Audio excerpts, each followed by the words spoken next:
Hey everyone, my name is Taylor Sparks. I'm the editor-in-chief of Integrating Materials and Manufacturing Innovation. In today's paper, we're going to talk about friction stir welding, about how to monitor that process in real time using ultrasonic testing. Now, that's typically not something that you can do, but the way that lead author Luke Durell and his colleagues at Pacific Northwest National Lab approach it is by combining a machine learning process that's going to hopefully make that possible. Now, friction stir welding or friction stir processing is a pretty well-known technique at this point. It is a solid-state technique. It creates homogeneous, refined grain microstructures. It's obviously done by taking this rotating tool and you bring it in contact with something stationary, and then that friction is going to allow it to locally heat and join these materials together. And monitoring this with an inline sensing process is challenging, right? Because you've got high shear forces, you've got high temperatures. Anything that were to be in contact with this would get destroyed, and the workpiece is obstructed for the field of view of any non-contact sensors. So how do you monitor this?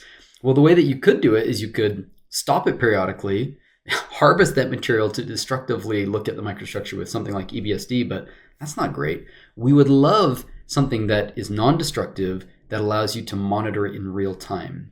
So ultrasound emerges as an interesting candidate. It's certainly been done to do these types of things before. If you're not familiar with it, essentially you're providing a pulse of an ultrasonic signal that when it hits a flaw is going to reflect back. And so you're essentially measuring the reflectance of these to look at the internal microstructure of a material.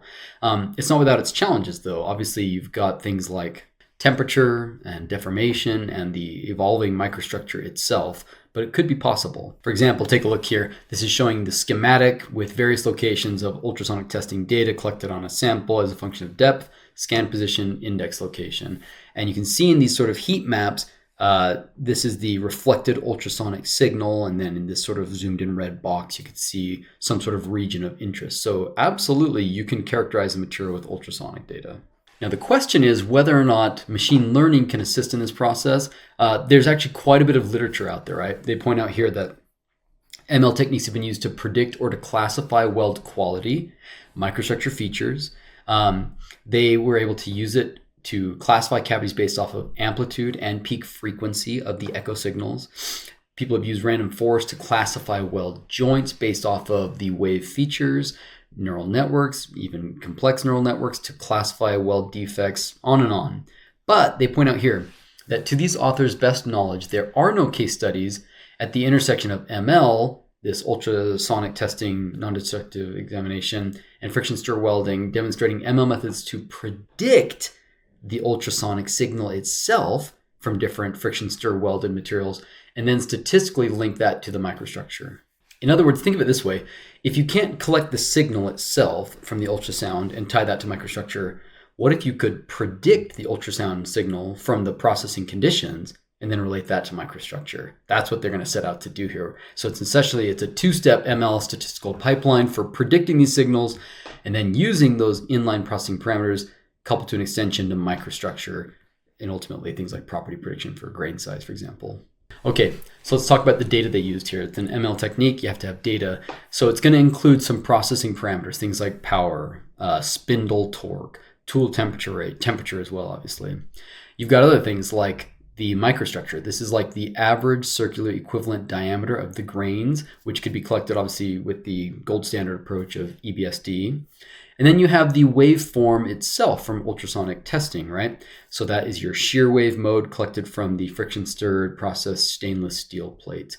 Here they did this. They were able to collect 29 different steel specimens with 11 different global process condition combinations shown here in table 1. For each specimen, they point out that the response ultrasonic testing signal could be sort of reduced in terms of feature space to an averaged oversample depth of wave penetration and scanned to obtain a mean absolute voltage per index. And that's produced with a specific set of global and local process parameters. Why that's important is because having a single parameter means that they're going to have something that can easily predict against with their future models. In the process, they were able to learn that not all processing parameters are created equal, obviously. Some are going to be more impactful on microstructure than others. For example, showing on the x-axis the percent increase in the MSE when a parameter is excluded. So this is an ablation study to figure out which parameters were important. They showed that the two most important parameters were tool temperature and spindle torque. not too surprising given what we know about friction stir welding as a process. Maybe the key takeaway figure for this is this figure number 7 here, where they're showing you log-log model fitted to the aggregated raw data, right, against the average of index level averages, right? And you can see that you can actually make a pretty high performing with this mean absolute value of this ultrasonic data against something like grain size. In B, they show you how you can extend that further. Now you have the dotted lines, which represent the 90% confidence intervals.